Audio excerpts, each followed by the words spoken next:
Across centuries, the House of Rothschild have wielded unprecedented dominance, blending familial solidarity and relentless profit-seeking. From modest roots, they rise to influence international finance, wars, and politics, and become the most formidable banking dynasty of their age.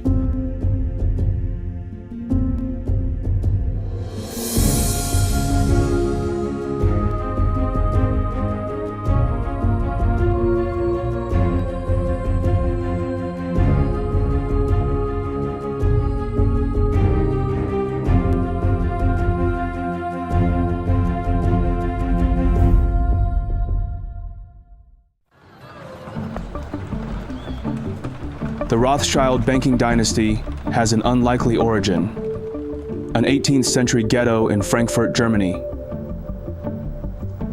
Like many of his time, Mayer Amschel Rothschild can't own land or farms due to his race.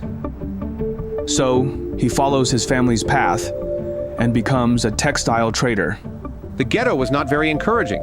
Shops spilled heaps of second-hand clothes and soiled household goods into the alley. Frankfurt Jews are barred from farming, from handicrafts, even from dealing in nobler goods such as weapons, silk, or fresh fruit. Mayer Rothschild quickly grows discontented with trading textiles and becomes eager to explore other ventures, ones that offer higher profit margins. He soon discovers that trading gold coins and antiques could be much more lucrative. Mayer Rothschild quickly establishes himself as a shrewd trader and uncovers a brilliant strategy known today as front-running. He worked as a court agent, much like today's stockbrokers. His main client was Prince William of Hesse-Kassel. Whenever William wanted to purchase gold coins, he would ask Mayer Rothschild to obtain them from the market. What Rothschild did was this. He would first buy the coins using borrowed money, then sell them to Prince William, effectively acting as both the buyer and the seller. This practice is known as front-running in modern terms. In doing so, he profited twice, once from the 8% commission fee, and also from front-running Prince William. By 1782, Mayer Rothschild has amassed a colossal fortune and earns the position as the investment manager for Prince William's vast wealth. But for Mayer Rothschild, it's just the beginning. To truly create a strong footing in the world of finance, he must evolve into a bank. Often when traders and court agents accumulated significant wealth through their financial dealings, they sought greater recognition and respectability. Transitioning into banking was a way to gain legitimacy and credibility. Getting into banking proves genius for Mayer. By the close of the 1700s, he's the richest man in Frankfurt. But still, for Mayer Rothschild, it isn't enough. He envisions a legacy beyond wealth, a family dynasty that stands the test of time, outlasting nations and empires. To me, it's always what's next, and I think that's what drives most very successful people. It's never about the money. I mean, that's a way of keeping score. It's about achievement, and it's about winning a game, and it's about upping the ante. To do that, he knows he needs to think bigger than just Frankfurt or even Prussia. To expand, he dispatches 4 of his 5 sons to the great capitals of Europe: Vienna, Naples, Paris, and the jewel of the empire, London.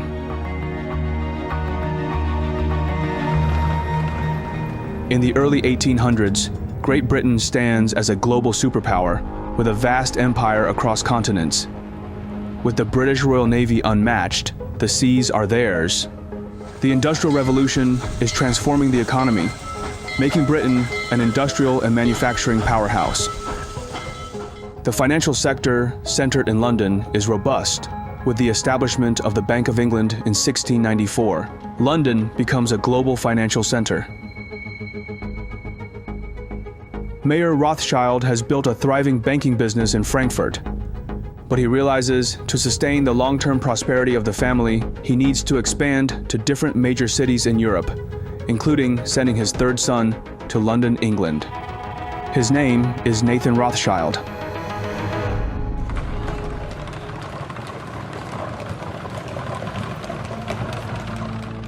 For Nathan Rothschild, the pressure is immense. He feels compelled to demonstrate to his father that he is equally capable of upholding the family legacy. Nathan was a fiercely ambitious and competitive man, as quick to take offense as to give it in his business dealings. With £20,000 his father gave him as investment, Nathan plans to maximize it as quickly as possible, by any means necessary. In the early 1800s, London textile industry saw significant growth. This industry was marked by many small-scale workshops and factories that produce many different types of textiles, from cotton to silk. Nathan sees an opportunity to capitalize on this growth while maximizing profits. He managed to create 3 sources of profits from the textile industry. According to his own account, Nathan was successful in his early days.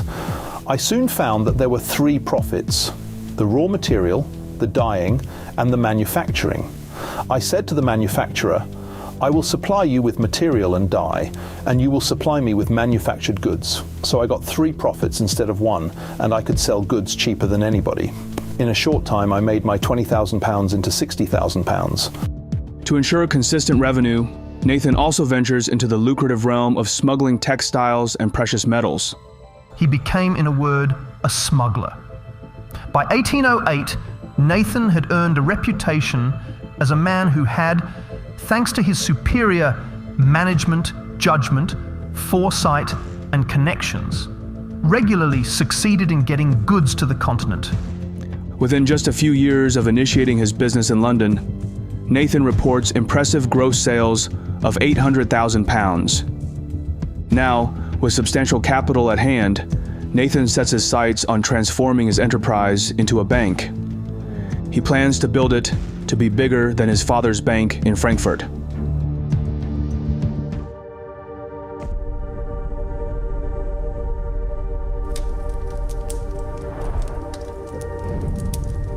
By 1812, Mayor Amschel Rothschild's health deteriorates rapidly. He soon realizes that death is inevitable. And to ensure the House of Rothschild remains prosperous, he urges his sons to put their family unity first and above all. This is one of the foundations for the long-standing success of the Rothschild dynasty. Their strong bond as a family and their unique way of doing business are reasons they're still successful today.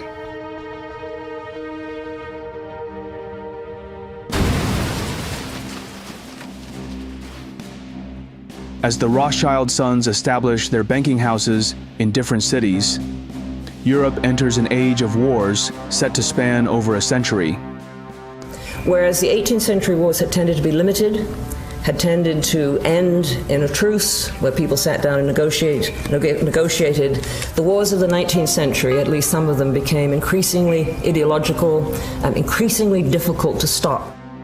Thanks to its sophisticated finance system, the United Kingdom wages 6 wars in the century without facing an economic collapse. Today we live in a world dominated by a single superpower, the United States. Indeed, it sometimes seems a little bit as if we've become part of the American empire. Yet Britain was the world's superpower for more than 2 centuries, exerting even more power beyond her borders than the US does today. By 1814, the Duke of Wellington wins battle after battle against Napoleon and plans to bring the fight to France. But while in France, Wellington realizes the need for a significant amount of French coins for expenses. Wellington's campaign was being fought at a time of unparalleled fiscal overstretch. In protracted campaigns like Wellington's in the Iberian Peninsula, more sophisticated methods of procurement were necessary. Above all, it was essential to be able to purchase supplies and to pay troops. Nathan sees this as a once-in-a-lifetime opportunity. If he can meet this challenging demand, it can elevate his bank to unprecedented heights. Nathan subsequently made what he had done sound easy. When I was settled in London, the East India Company had £800,000 worth of gold to sell. I went to the sale and bought it all. I knew the Duke of Wellington must have it. I had bought a great many of his bills at a discount. The government sent for me, and said they must have it. When they got it, they did not know how to get it to Portugal. I undertook all that, and I sent it to France. And that was the best business I ever did. By the mid-1800s, as Europe turns into a hotbed of war, its countries increasingly need the foreign exchange market. To start a war, you'll need money. If you lose a war, you often have to pay the other side.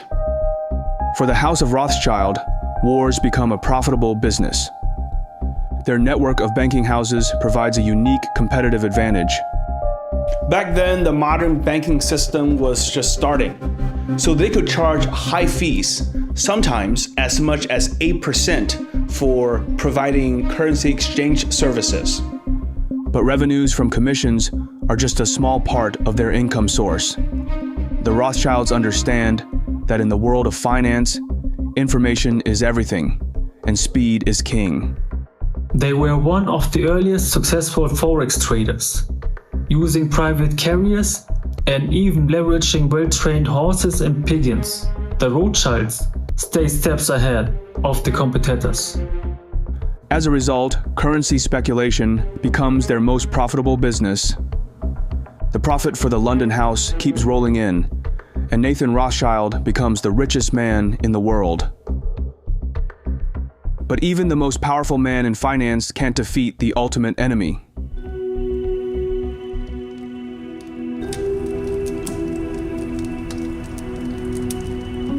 On July 28, 1836, the unexpected happens. Nathan Rothschild, the wealthiest man in the world, dies at the age of 58. This was surprising because the Rothschild family was known for living long lives. In fact, when Nathan died, his mother was still alive, and she lived to be over 90 years old. The London Times gathered itself up for one of its rare superlatives. The death of Nathan Mayer Rothschild, an editorial said, is one of the most important events for the city and perhaps for Europe in a long time. No operations comparable to his have existed in Europe to this time. Nathan Rothschild's death has a huge impact on the market, but the House of Rothschild lives on without him. Thanks to a decentralized banking system they have created, the banks of Rothschild's family continue to thrive. But now, they need a new leader. Nathan Rothschild's youngest brother, James Rothschild in Paris, becomes the commander-in-chief of the family dynasty.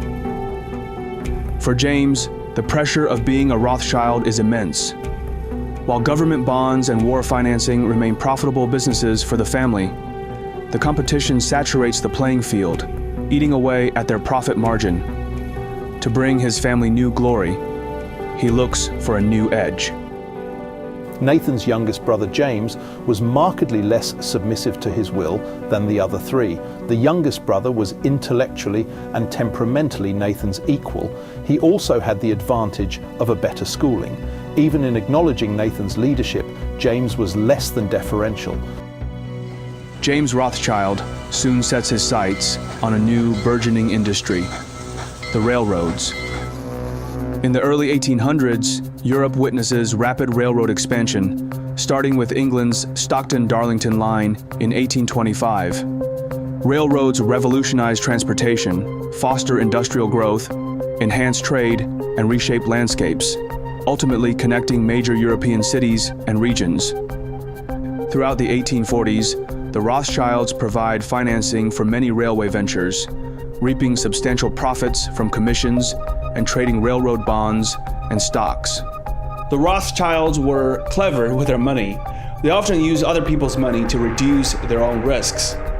James Rothschild played a big part in what was known as syndicate in France during this time.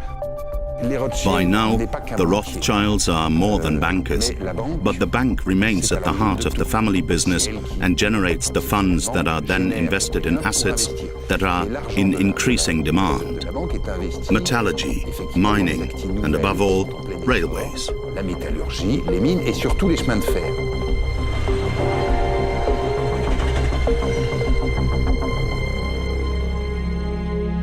While profits for the House of Rothschild soar, average people struggle to make ends meet. The income disparity between the rich and the poor remains as pronounced as ever. The industrialists of that period of time are people who are out for themselves to make large fortunes as quickly as possible, even if it means pressing the envelope of what they have to do. After suffering consecutive wartime defeats, by the 1840s, the French government finds itself deep in debt.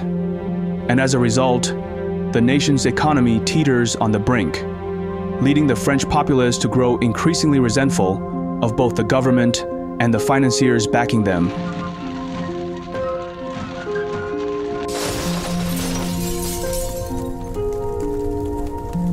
Within days, the Rothschild Bank in France nears its breaking point. As the head of the French bank, James is desperate to save his institution. He turns to his nephew in London, Lionel, the son of Nathan Rothschild, for assistance. The French Revolution brought their houses in Vienna and Paris to the brink of insolvency, obliging the others in London to bail them out. By then, the Rothschild family's banking business had been around for almost 2 generations. For Lionel, bailing out his uncle's branch poses a significant risk and at a potential loss. However, to him, family unity ranks above all else. His London bank arranges a loan, saving his uncle's bank from collapse.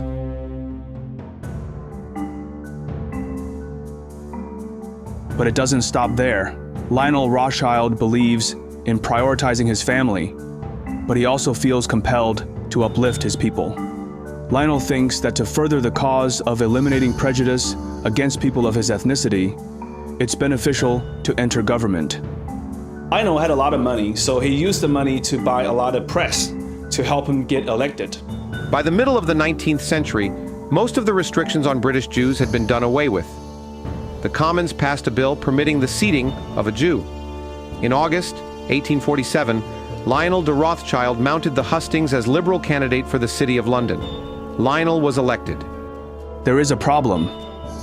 To be fully sworn in as a member of the Commons, he would have to recite an oath to the Holy Scriptures. But Lionel refuses and insists he will swear only on the Old Testament. Becoming part of the government is monumental for the House of Rothschild. As James Rothschild ages, Lionel gradually assumes the role of the family's patriarch. But what Lionel doesn't realize is that, though the House of Rothschild reigns supreme in Europe, a new banking empire emerges, poised to challenge their dominance. The early success of Rothschild is largely attributed to information, intelligence, and knowledge. Nowadays, learning anything is much easier as we have access to vast resources online. One of the best ways to learn math, data science, and computer science interactively is with Brilliant.org. Brilliant is fantastic because it offers more than online learning. It's interactive, visually engaging, and perfect for busy individuals. Complex topics are broken down into bite-sized lessons, making it easy to master concepts with just 15 minutes of practice a day. Recently, I've been diving into their cryptocurrency course, learning about blockchain, and it helps me get a better understanding of crypto projects and whether they're worth investing in. Brilliant offers interactive puzzles, riddles, and games, allowing you to enjoy the learning process without having to simply memorize facts. They expand their courses with new content monthly, including How Large Language Models Work, a course designed to help people stay ahead of the AI wave. Additionally, you get to learn practical skills that can potentially enhance your professional career for a lifetime. Visit brilliant.org/Phineas or click the link in the description for a 30-day free trial. The first 200 customers will receive a 20% discount on their annual premium subscription. Thank you, Brilliant, for sponsoring this video. Junius Morgan is a British banker of the merchant banking firm, George Peabody and Company.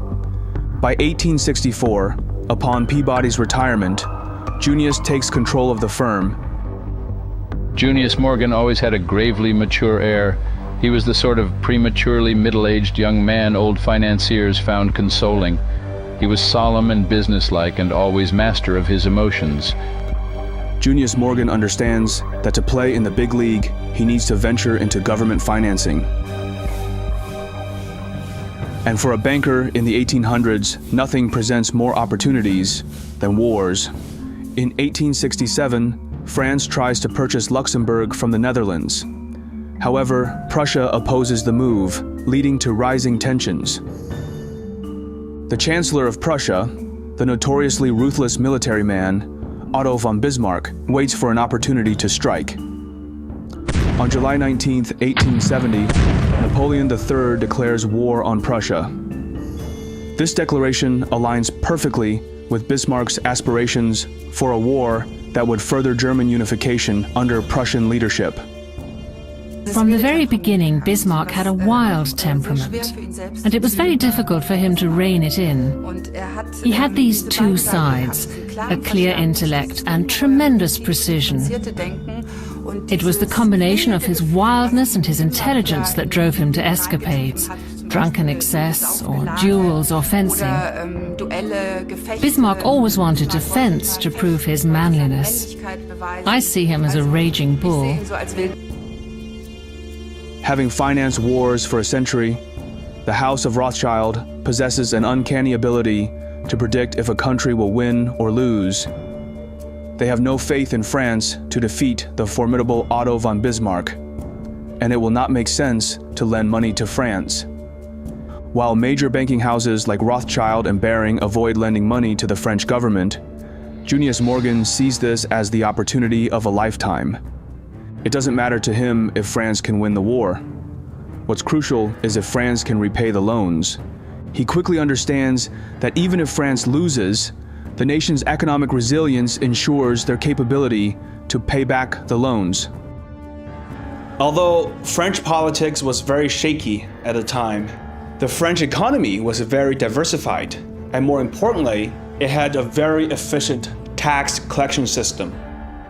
Through his syndicate, Junius Morgan raises over £10 million for the French army.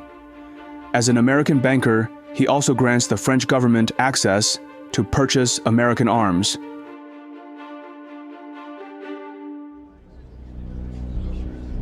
The war resulted in a decisive German victory.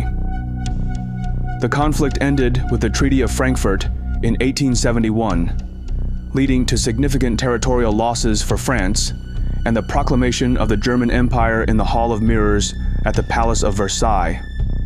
When the war ended, the defeated French didn't renege on the loan, as Bismarck predicted. Instead, they prepaid the bonds in 1873. As a result, Junius Morgan walks away with a fortune from this windfall. The loan netted him a whopping £1.5 million. This vastly augmented his firm's capital and propelled him into the upper ranks of government financing. And now, the House of Morgan has become a formidable force in finance.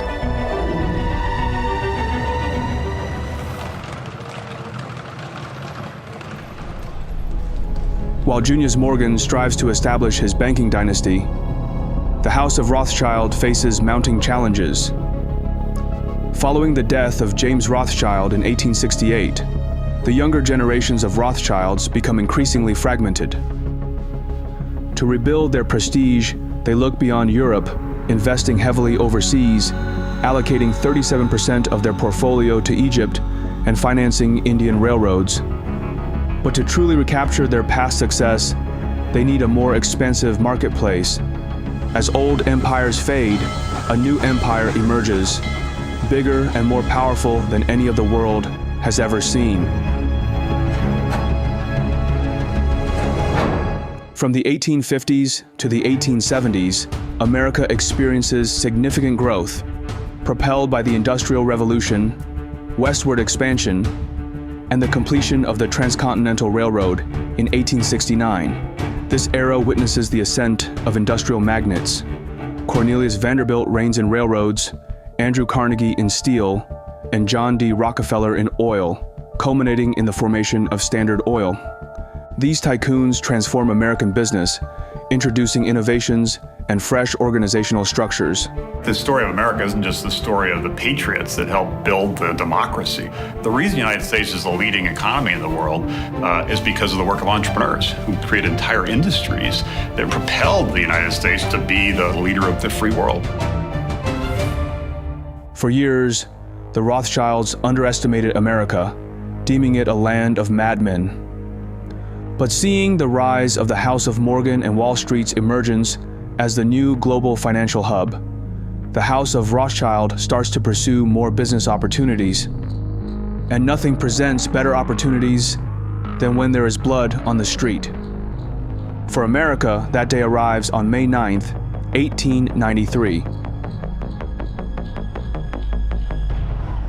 Following decades of a booming railroad market, the industry, plagued by overexpansion and overbuilding, suddenly collapses. The result is one of the worst depressions in history, the Panic of 1893. The president, Grover Cleveland, is determined to maintain the gold standard and refuses to engage in expansionary fiscal policies such as tax cuts and increased government spending. Back then, the US dollar was not the main global currency. The British pound was. President Cleveland felt that to maintain the credibility of the US government, he must maintain the convertibility of dollars to gold. The Cleveland government is running dangerously low on gold reserves, so he calls on J. Pierpont Morgan for assistance. Around this time in the late 1800s, Junius Morgan had passed away in a traffic accident, making J. Pierpont Morgan the head of the House of Morgan. The federal government is days away from depleting its gold reserves. Morgan understands the outcome will be disastrous for the young country and for his own banking empire. And he knows there is one family with access to a vast amount of gold that can help the federal government: the House of Rothschild. For the last 3 decades, the Rothschilds have been strategically investing in mining operations for gold and silver. Their interests in gold mining grew rapidly. Moreover, many of the bond issues handled by the Rothschilds in this period were linked to the recipient's adoption of the gold standard. J.P. Morgan raises $65 million by issuing government bonds and uses the money to negotiate with the Rothschilds, purchasing 3.5 million ounces of gold for the Fed. Back then, banks really liked doing business with the government. Why? Because governments usually pay back their debts, and they can always collect more taxes if needed. The collaboration of Morgan and Rothschild makes their bond offering one of the most sought-after investments. The gold bonds sell out in 30 minutes when offered to the public.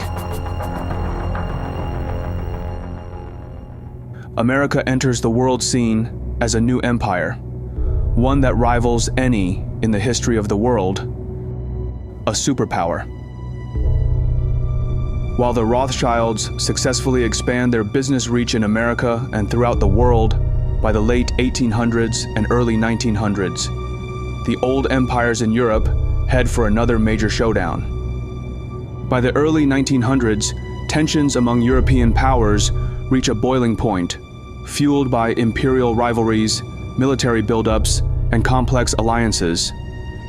While the path to war threatens businesses with potential catastrophe, the House of Rothschild sees an opportunity to capitalize on the growing tensions. The head of the London Rothschild Bank is Natty Rothschild. He advocates for the British government to expand its naval capabilities. So many European countries started to spend more on their militaries. For that, they needed money. What the Rothschilds don't realize is that the war that is about to unfold will be more brutal and deadly than any they have ever encountered before.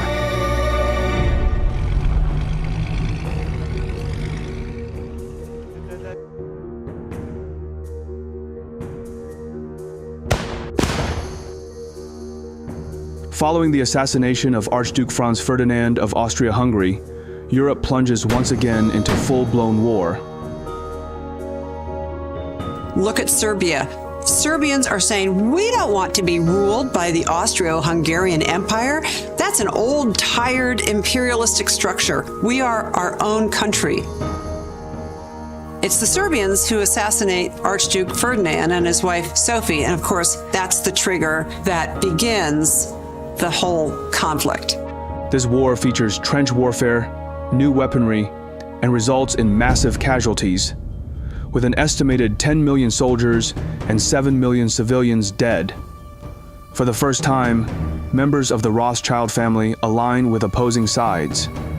Though the Rothschilds survive World War I and even profit from war financing, their scale of operation is overshadowed by the rising banking dynasty in America, the House of Morgan, now led by J. Pierpont Morgan's son, Jack Morgan. The Morgan Bank serves as the key financier for the U.S. government during World War I, raising funds through war bonds and extending crucial loans to European allies. In 1935, the Jewish Chronicle ventured to suggest, with perhaps a hint of relief, that the Rothschilds' heyday was waning. The most intellectually gifted of the next generation of Rothschild men turned his back on the family business. After World War I, the House of Rothschild finds itself in disarray, and different banking divisions pursue various objectives and become more integrated into the countries where they operate. At the same time, Europe sees a surge in anti-Semitic sentiment, driven by economic hardships and political unrest. The Rothschild family, as prominent Jewish bankers, faces heightened scrutiny and hostility. In Germany, following its defeat, the nation endures one of its most severe economic downturns. A new kind of leader harnesses the anger of the German public and swiftly rises to the position of chancellor. His rise to power spells trouble for the House of Rothschild, especially the German banking branches.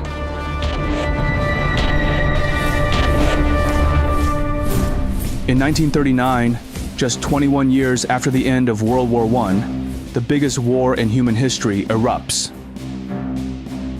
In the spring of 1940, Hitler secures victory after victory. Denmark and Norway quickly fall under occupation. Next, the German army sweeps across the Netherlands and Belgium. Europe makes a desperate stand in France, but it's no match for German armor and air power. And by June, Hitler's in Paris. Britain is the Germans' next target. If Hitler conquers Europe, the House of Rothschild will face its certain demise. While some Rothschild members engage in resistance movements against the Nazi occupation, many flee Europe to escape persecution, seeking exile in safer countries. When German tanks rolled into Paris in 1940, the French Rothschilds were in grave peril. The older ones, Edward, Robert, and Maurice, managed to escape. They ended up by sundry paths and stops in the United States or England. As a result, the family endures significant financial and personal losses as their assets are seized and properties confiscated. General Eisenhower informs me that the forces of Germany have surrendered to the United Nations. The flags of freedom fly all over Europe.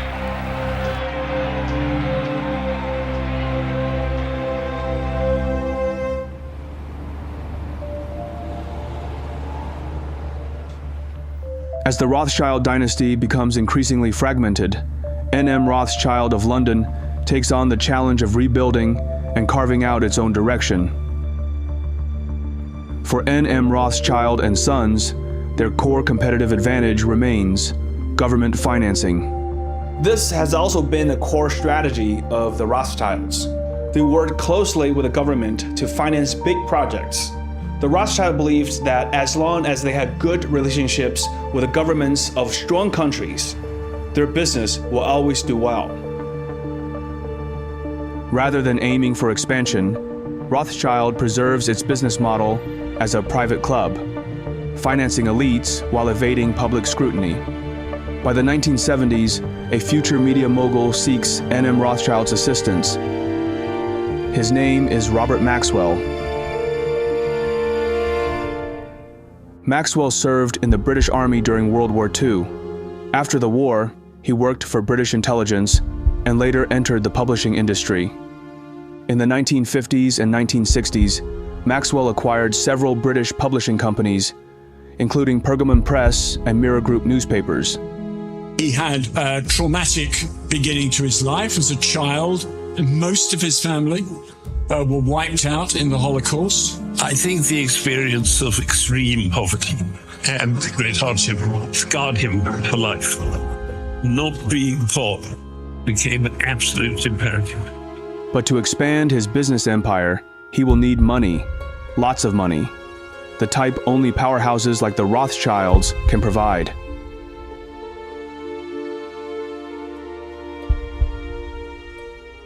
In the 1980s, Maxwell's investments look like they're doing well, but trouble is brewing inside N.M. Rothschild. Lord Victor Rothschild and his son Jacob are on one side, fighting with their cousin, Sir Evelyn de Rothschild. Around this time, the banking world was changing a lot. Bigger banks were acquiring smaller ones, making them mega banks, and new ways of making money, like derivatives and options, came up in the 1980s. These new tools help banks make more money and also help them manage risk better. Jacob Rothschild believes the bank must adapt to modern corporate strategies and pursue aggressive expansion. Sir Evelyn, who leads N.M. Rothschild and Sons, asserts that modernizing the ownership structure risks the family's absolute control. He insists the Rothschilds' bank must always be wholly owned by the Rothschilds, even if it demands short-term sacrifices.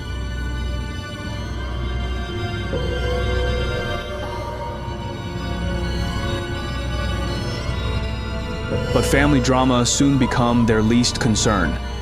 A massive scandal erupts, threatening the Rothschilds' reputation. The millionaire newspaper publisher Robert Maxwell is dead. He disappeared overboard from his private yacht early this morning while cruising off the Canary Islands. In the early 1990s, revelations surface that Maxwell misappropriated hundreds of millions from his employees' pension funds to sustain his enterprises and luxurious life.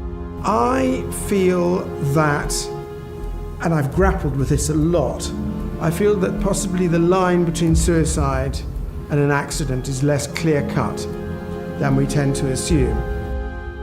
Maxwell's mysterious death in 1991, after vanishing from his yacht near the Canary Islands, spurs investigations into his financial misdeeds. While the Rothschilds' involvement in Maxwell's demise remains unclear, the event blemishes their reputation. But for Sir Evelyn de Rothschild, the scandal reaffirms his beliefs about the bank's need for discretion and privacy.